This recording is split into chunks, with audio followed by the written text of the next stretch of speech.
तो hello friends, नमस्कार। मैं राहुल मिश्रा स्वागत करता हूँ आपका बाबा जी स्टडी यूट्यूब चैनल के करंट अफेयर्स के सेशन में।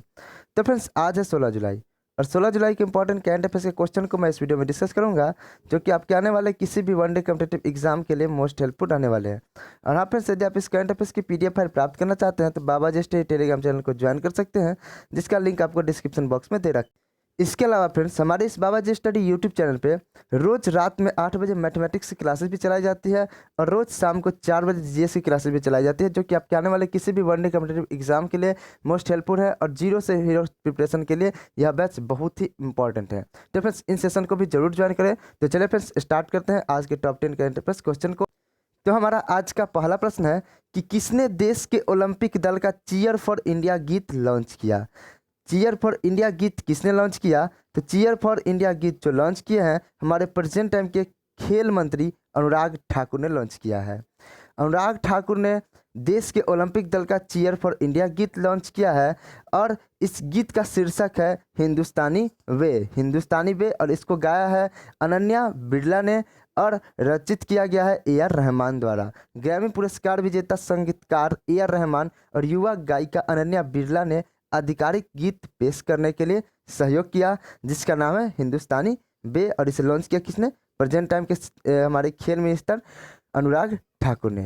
और फ्रेंड्स, अगर आपको हमारा सेशन पसंद आता है तो वीडियो को लाइक, चैनल को सब्सक्राइब और वीडियो को एक शेयर जरूर कर दें। तो चलिए बढ़ते अपने अगले प्रश्न संख्या 2 की ओर।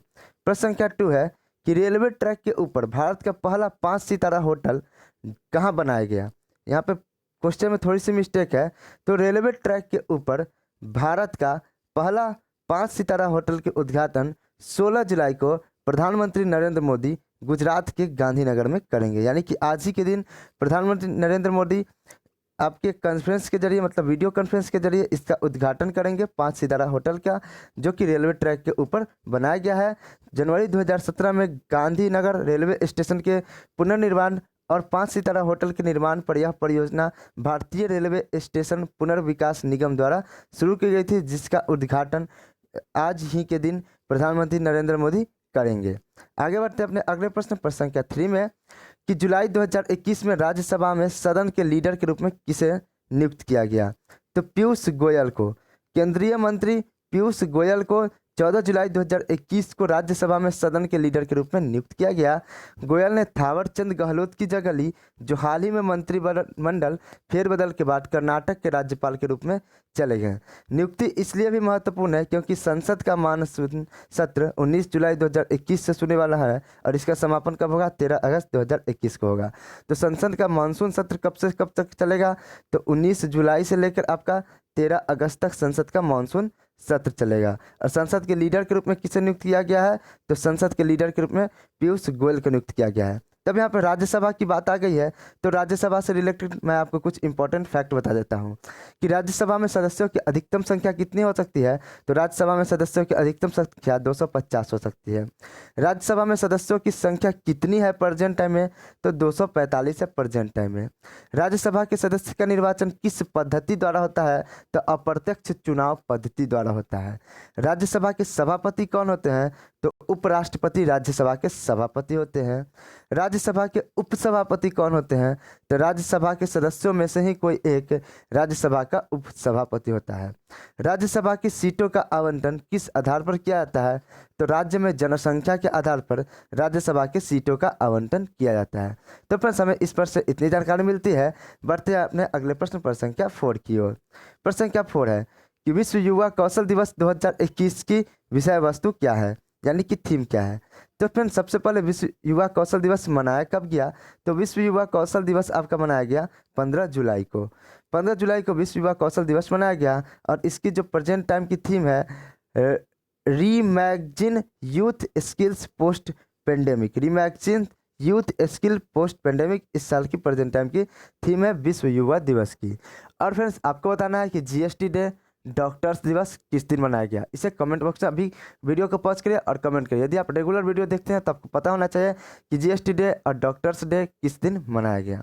आगे बढ़ते हैं अपने अगले प्रश्न प्रश्न संख्या 5 में कि निम्न में से किसने संयुक्त रूप से सशस्त्र बलों के वीरों और अन्य लोगों द्वारा राष्ट्र की सेवा में सर्वोच्च बलिदान देने के लिए श्रद्धांजलि अर्पित करने हेतु एक अनूठी योजना शुरू की है?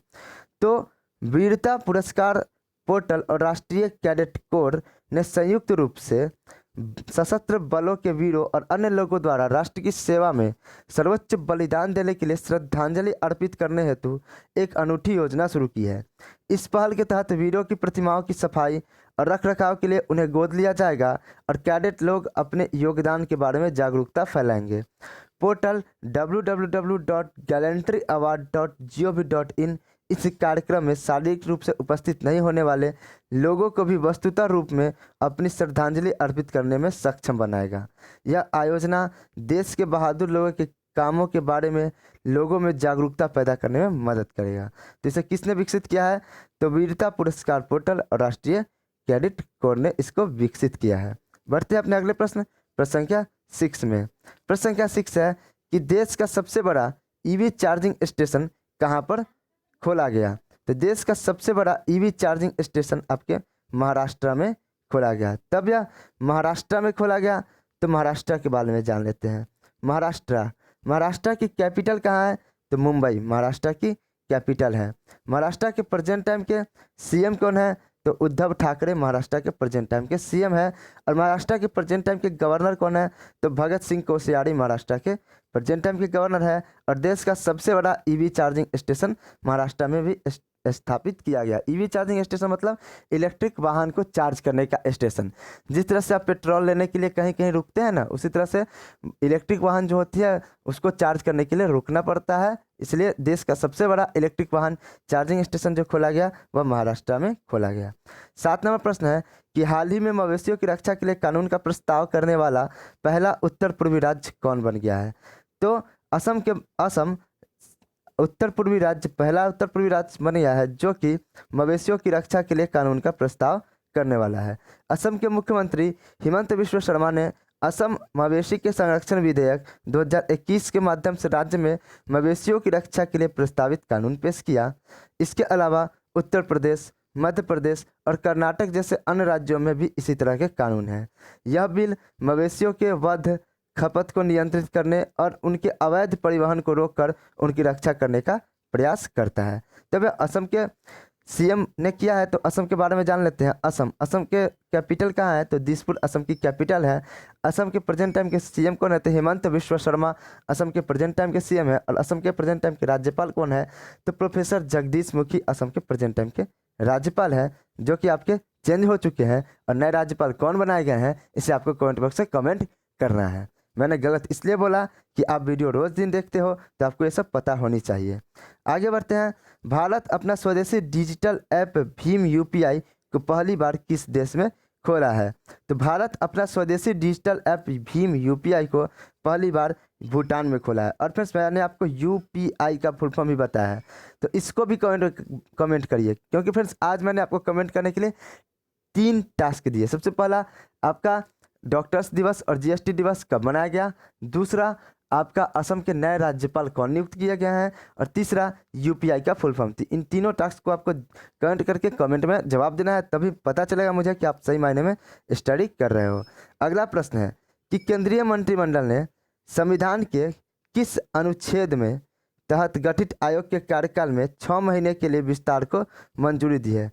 तो केंद्रीय मंत्रिमंडल ने केंद्रीय सूची में अन्य पिछड़ा वर्ग के भीतर उपवर्गीकरण से जुड़े मुद्दों पर गौर करने के लिए संविधान के अनुच्छेद 340 के तहत गठित आयोग के कार्यकाल में 31 जुलाई 2021 से आगे 6 महीने के लिए और 31 जनवरी 2022 तक प्रभावी रहने वाले 11वें विस्तार को मंजूरी दे दिया है। संविधान के अनुच्छेद 340 के तहत गठित आयोग के कार्यकाल का यह 11वां विस्तार है। तब यहाँ पर संविधान के अनुच्छेद की बात आई है, तो संविधान के अनुच्छेद से रिलेटेड आपको कुछ स्टैटिक जी के बता देता हूँ कि भारतीय संविधान के किस अनुच्छेद में नागरिक संबंधी प्रावधान किए गए हैं।